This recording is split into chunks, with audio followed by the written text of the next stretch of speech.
Mr. Willis. Page 762, section 26.1. We're studying arthropods. Arthropods are bugs, insects and their relatives. So, is interesting stuff? Oh, Mr. Willis. yes. I never turned in that lab to you. Oh, that's not good. To my paper. I never did the lab. Is that okay? Yeah. Alright, thank you. Well, I just had about 5 seconds. That sucks. I'll get the same thing. Okay.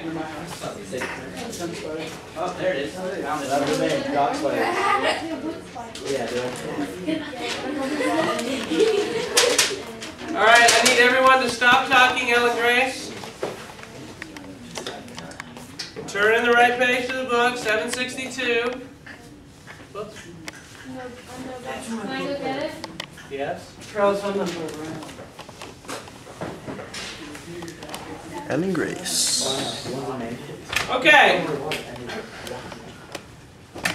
We're studying, listen, we've studied all of these different phylums here. Sponges, cnidarians, flatworms, roundworms, rotifers, mollusks, annelids. Now we've reached arthropods. Arthropods are, just to rewind and refamiliarize you with some of this, they're coelomates. That means they have a true body cavity with 3 cell layers. They're protostomes. That means they form mouth first, not anus first. They're segmented, meaning their body has sections. And these things evolved an exoskeleton, which is protection on the outside of their bodies. They keep them from being harmed. And another thing we know about arthropods, they all have what we call jointed appendages. That means arms and legs that are jointed, meaning they have, this is your elbow joint. They can bend like that. There's one part, and then there's a joint, and then another part, and they can move with respect to one another. And that's something we didn't see in anything else we've studied. Octopus had arms, but they didn't have joints. Annelids, like the earthworm, had the little setae or parapodia on the polychaetes, but they didn't have joints either. So these are the first things with jointed appendages, arthropods. And you can see here, here's a couple of them, a praying mantis and a crayfish. And you can see, look at the jointed appendages there. Why is it a mantis? I don't know why it says mantid. Does it say mantid in your book? Mantis. They misspelled it on the PowerPoint. It's just Unbelievable. The head region has mouth parts for feeding and various types of eyes. There's the head region. Now the eyes, they have 2 types of eyes. They have what's called simple eyes, just like the flatworm had. Simple eyes can just detect lightness and darkness. Then they have these things called compound eyes. Compound eyes are like eyes that are usually spherical, shaped like a ball, and each compound eye has about 1,000 or 2,000 or 10,000 lenses that can each make out a little image. Now the flies have these. The image is not very good, but because they have so many different images, they can really detect movement very well. Compound eyes are great for detecting movement. So it's very hard to sneak up on something with compound eyes because some of the lenses are looking forward, some of the lenses are looking backward. They can see all around at once, and they really detect movement well. So the simple eyes and the compound eyes. Our eyes are called complex eyes. Complex eyes make out a good image where we can read letters and stuff. A fly looking at the board wouldn't see NA here. It might see kind of a darkened area here, but it's not good enough of an image to make out the individual letters. So the head region is in the front, the thorax region is in the middle body region to which legs and wings are attached. Now, the back region is the abdomen. Some organisms have their head and thorax region together in a single region called the cephalothorax,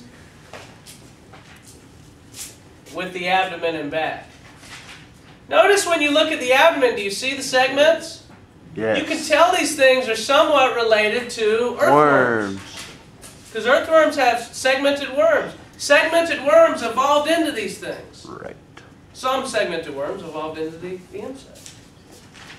All they got was a tough exoskeleton to protect them, and grew out their arms and legs, and there you have an arthropod. The abdomen is the posterior end of the abdomen. It bears additional legs and contains digestive structures and reproductive organs. See what this guy says about that. Oh, no sound. It contains fused segments, digestive structures, reproductive organs, and bears additional legs. That's quite Exciting. I haven't put the videos in here, but I'll show them to you in a minute. So the exoskeleton. The exoskeleton is a tough outer shell, basically. It's made of a substance called chitin. Chitin. Chitin, also pronounced chitin. And it protects the tissues inside. It slows water loss. It keeps them from drying out if they live on land. Provides a place for muscle attachment. It's very strong. You can take a roach and you can throw him as hard as you can at a wall and he'll probably just scurry off when he hits the ground. Yeah. These things have real good protection for themselves. The exoskeleton. The problem is, as the organism gets bigger and grows, the exoskeleton gets in the way. So for arthropods to grow bigger, they have to shed their exoskeleton, crawl out of it, and grow a new one that's bigger. And while they are out of it and growing a new one, they're very vulnerable. So usually they have to hide or something like that. If you've ever eaten soft-shell crab, anybody ever eaten that? Yes. They basically have crabs that have crawled out of their shells and are about to grow a new exoskeleton, and that's when they catch them. And then you can cook them and eat them. They have big aquariums where they grow these things. So you don't have to break the shell. Yeah. So like cockroaches do that? Do they? Yes. It's called molting. Yeah. They, there's a certain company. They look like soft little Yeah. tiny roaches with no shell. All metal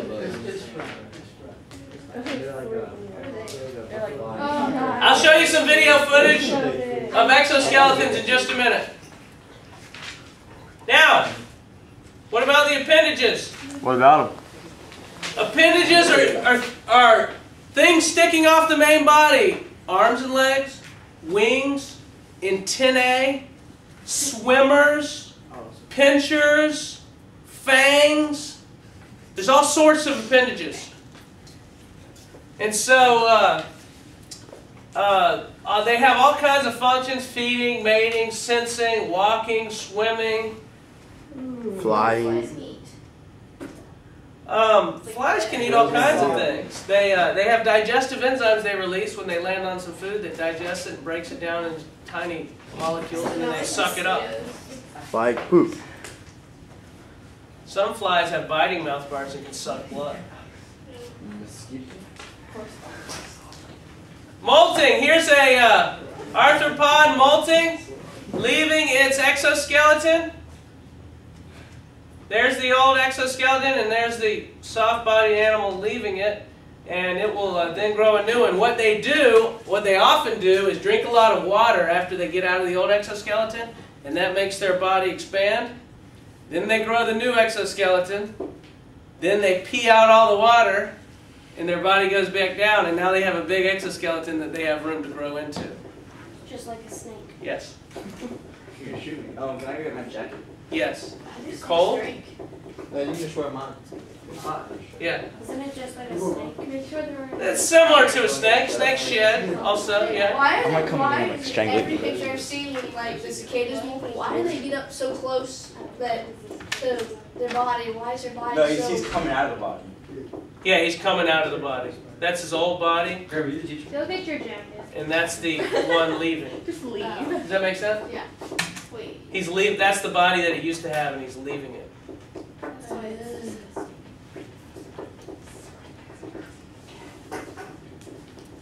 Arthropods have a complete one-way digestive system with a mouth, gut, and anus, along with various glands that produce digestive enzymes. So it's complete. When we say complete digestive system, food goes in one end and waste come out the other. Some insects have bacteria in their guts that can digest leaves and cellulose. Is that a leaf cutter now? A leaf cutter ant. Yeah. Good guess. It's funny because it says it right under it. Really? Yeah. I didn't see that. Arthropods obtain oxygen by using one of three structures: gills, tracheal tubes, or book lungs. The arthropods that live under the water include the crabs, shrimp, lobsters, crawfish, crayfish, anything, Daphnia, the little water fleas, anything that has this hard exoskeleton in the water. Lobster, did we say that? They have gills. Tracheal tubes are on land insects like grasshoppers that have little holes on their sides, and they suck in air through holes on their sides. They don't breathe through a nose like we do. They have holes on their sides that lead air into the insides of their bodies. I'll show you those in a minute too. Book lungs you see in spiders and ticks, scorpions. Their lungs, the lung itself looks like pages of a book. Look! If you looked at the lung from the side, it would look like that. It looked like little flaps of tissue, one on top of another, and so they call them book lungs. I'll show you some pictures of those in a little bit. Circulation. They have many of them have open circulatory systems where the blood is not contained in vessels. The blood kind of moves around their body cavity. Does that mean like the organs are just floating around? Or do they kept in place? Like, are we... The organs are kept in place, but the blood just flows around them and doesn't stay in tubes. So it's called an open circulatory system. Small animals can get away with an open circulatory system because the blood, the pump, is always pretty close to the blood because the animal is so small. A large animal like us, with a heart way up here and legs, if we had an open circulatory system, the blood would get so far that the heart wouldn't be strong enough to make enough current to get the blood back. So large animals need a closed circulatory system, but small animals can get away with it open. Respiratory structures. Arthropods can take in oxygen by using one of three basic structures: gills, tracheal tubes, or book lungs. A crayfish lives in an aquatic environment and uses gills to obtain oxygen. A cross-section of the gill illustrates how they are divided. This provides a large surface area in a small space for exchange of gases. A beetle has tracheal tubes. The tubes branch into smaller and smaller tubules to carry oxygen throughout the body. Air enters the respiratory system through spiracles, then travels from the tracheal tubes to the tracheal tubules until it reaches muscle. A spider uses book lungs to draw in oxygen. Air enters the book lungs through spiracles. So if you smash the back part of the spider, it'll die? Yes, that's the back part of the spider. Bro, man, I used to rush through. Yes. Okay.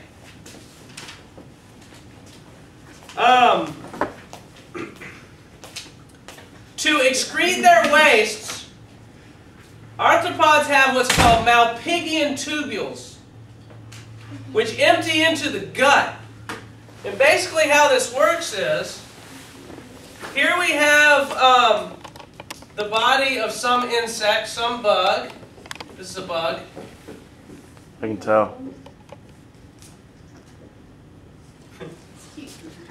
As if somebody likes it.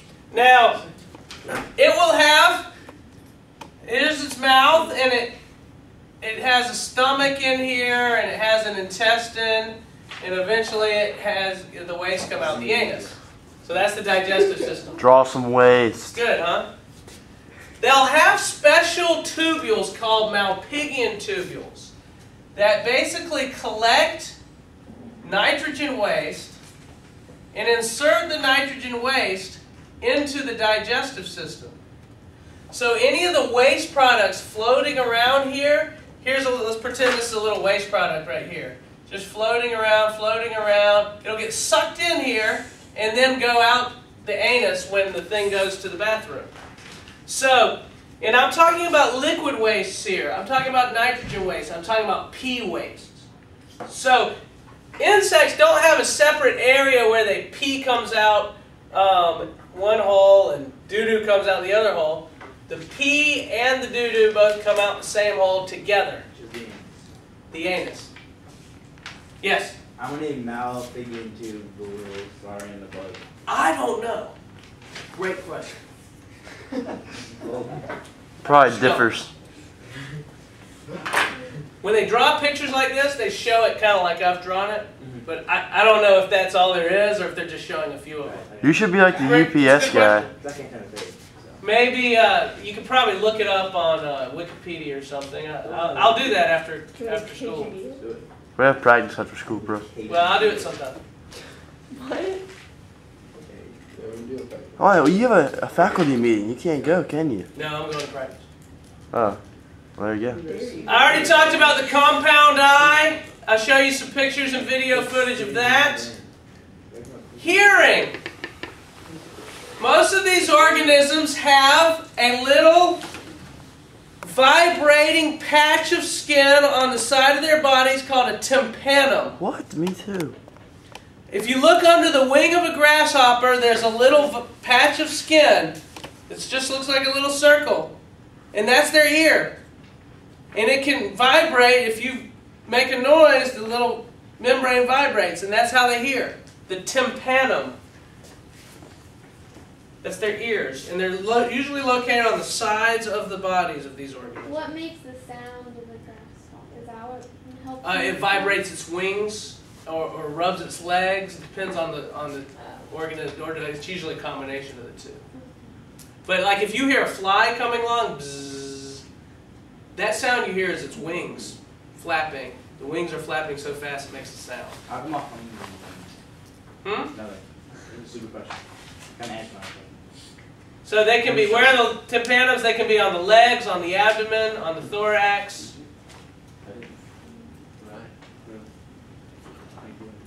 Pheromones are chemicals secreted by many animal species that influence the behavior of other animals. Pheromones are chemicals. They're usually used to attract mates. Moths have these huge antennae that sense pheromones so they can find another moth that is releasing the chemicals so they can mate. This shows arthropod muscles, how the muscles are inside the exoskeleton. Here's the leg of a bug. It's hollow on the inside.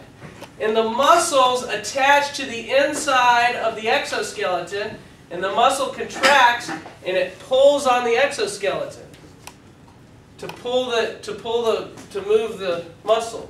If this muscle were to contract and shorten, it would pull this leg outward like that. And that way it can move its legs.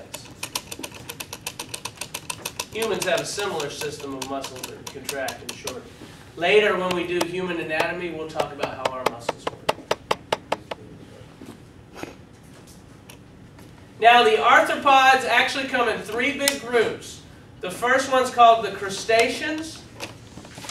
Those include crabs, lobsters, shrimp, crayfish, crawfish, daphnia, all the ocean ones.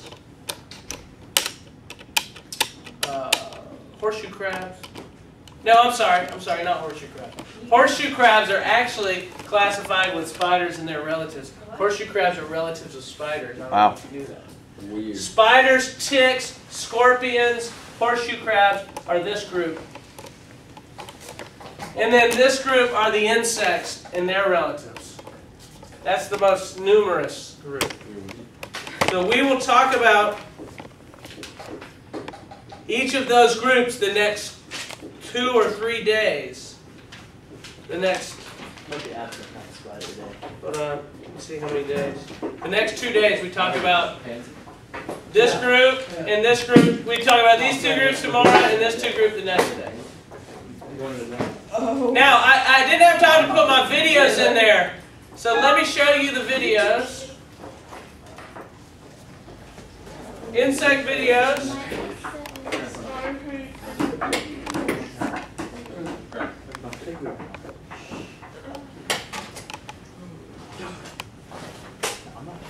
Why does this camera go in and out of focus? It's so annoying. I don't know.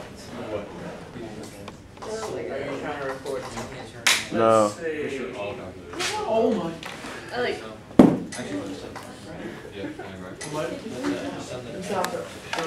They're all very smart. They use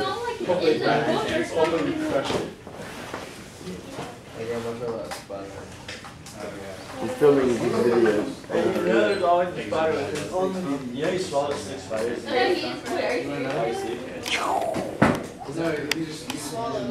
Okay, here we go. Let's do it. Okay, stop talking. You don't need to watch these videos. Hey.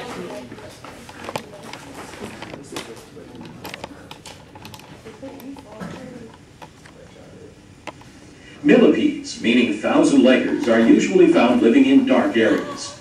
Millipedes don't have 1,000 legs, but have 2 pairs of legs.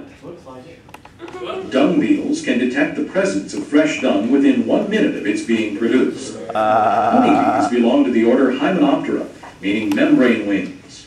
Bees have 2 pairs of wings. On cold days, some species of butterfly warm up by pumping their wings until the body temperature needed for flight is obtained. Horseshoe crabs, pairs of walking legs located on the ventral surface. The last pair of legs are for clearing mud during burrowing. Scorpions, like all arachnids, have 4 pairs of legs. The large pincers at the front are adapted for catching prey. Remember why that video kept cutting out? Okay, metamorphosis. Hey, I think this is a stupid video. Is it metamorphosis? Yeah. You said you have stupid starfish video. Oh wait, here it is. Stupid video. See, it's probably good communication. It's like all of us. Game-winning reception again, along with my other 3 TDs. 200 yards receiving. All right, Will, go! Yeah,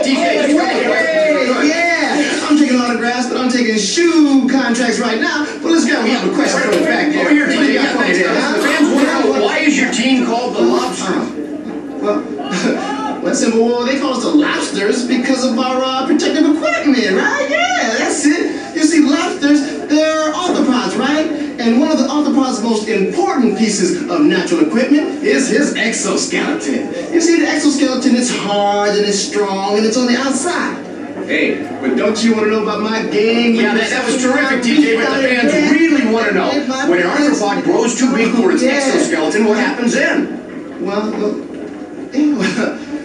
Well, sure, if that's what they want to know about. You know, when an arthropod outgrows his exoskeleton, he has to shed the old one and grow a new one. It's called molting. And, you'll excuse me, I got a little molting to do myself. I'm gonna hit these showers. See you next game. That wasn't as bad as See? Blue screen's never a good sign. Here's a crab molting.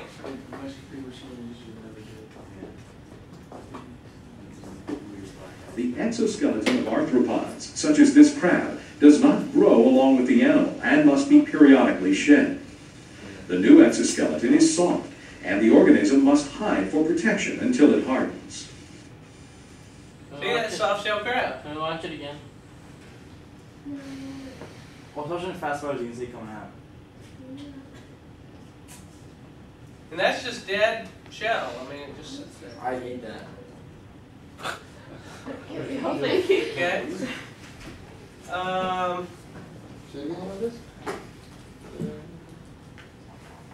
Here's metamorphosis. The larva that hatches out of a ladybug egg is covered with spines that protect it from predators. Doesn't that look a lot like an earthworm? Yes, it does. When it has eaten enough, it settles underneath a leaf and turns into a pupa. Inside the pupa, body parts are rearranged to produce the adult form, a ladybug. When it emerges, it is yellow and soft, but it soon turns red and hardens. How could you say that? Do you remember how bad it was? And its shape during its lifetime is called complete metamorphosis.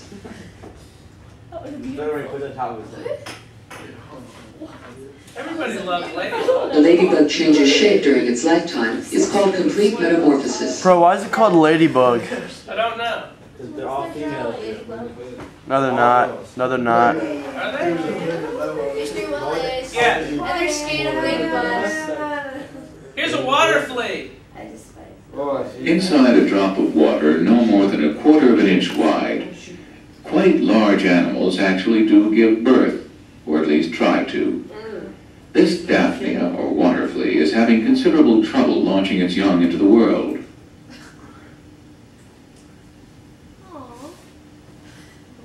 We've got some of those in the lab. Is it gonna die? Go up under it and push it. Yeah. Another Daphnia shows the way it should be done.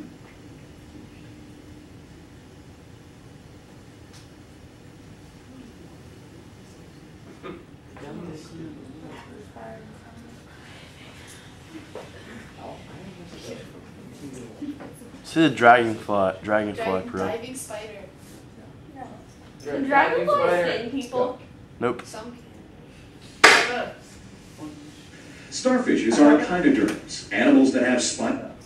Sorry. What about it? Diving spider? That one. Yeah, no. Graham, this could eat you. This jewel of air is the creation of the only creature of its kind in the world, the water spider. Though a number of spiders live near water, only one lives entirely beneath it. It does so by weaving a net of web and then taking down bubbles of air attached to its own body and releasing them inside the net to form a diving bell. It doesn't even look like a spider. When the spider catches prey, it takes it down to its air bubble lair and eats it inside. Once the diving bell is built, the diving spider seldom needs to take more air down below. Oxygen seeps in from the surrounding water, and carbon dioxide the spider breathes out is likewise diffused into the water. Its life support system is truly self-supporting. Gross. Okay, bro, it's just not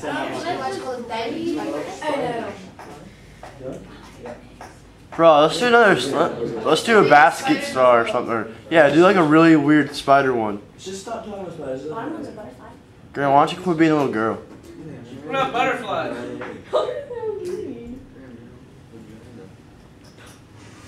Butterflies are insects that undergo a complete metamorphosis. Oh my These gosh. insects have 4 different body forms It's a during their spider. lifetime. The first form is the egg. Eggs are laid in clusters on leaves where they hatch into the second form, the larva or caterpillar. The caterpillar feeds ravenously on the plant where it was laid. During this time, it will grow rapidly and molt about 5 times. When fully grown, the caterpillar is ready to pupate. The caterpillar attaches itself to a twig and the final molt occurs, revealing the third form, called the pupa. The outside of the pupa hardens into a chrysalis. Inside the pupa, the tissues of the caterpillar reorganize, and after 2 or 3 weeks, the butterfly, the newly emerged butterfly rests on the twig until its wings harden and it can fly. It's screwed. Yeah, here's the, look at this. This is pretty cool. This is the combination, this is the organism that combines worms and insects. Somehow, in the course of evolution, nature made the transition from earthworms to insects. And there must have been a stage when a worm developed legs. For years, biologists made up theories as to what the missing link looked like. Then, they found Peripatus. A worm with legs. Huh? How big was that? Couple feet. I don't know. And how many Like, legs? a little taller than a man. He ate like How many 69. legs did that have? I don't know. Bigger than Leah. What about the giant earthworm? I've seen that. I hate What that. if that like go around like a spider? Look at how big this thing is. It's so thick. What do you do with a giant earthworm? Eat it. You put it back in its bowl. What? You put it back in its bowl. Graham, what you need to do is check on your bed, because that thing. All right, that's it. Read on your bed, like this 26.1 tonight. big. No joke. Willis out.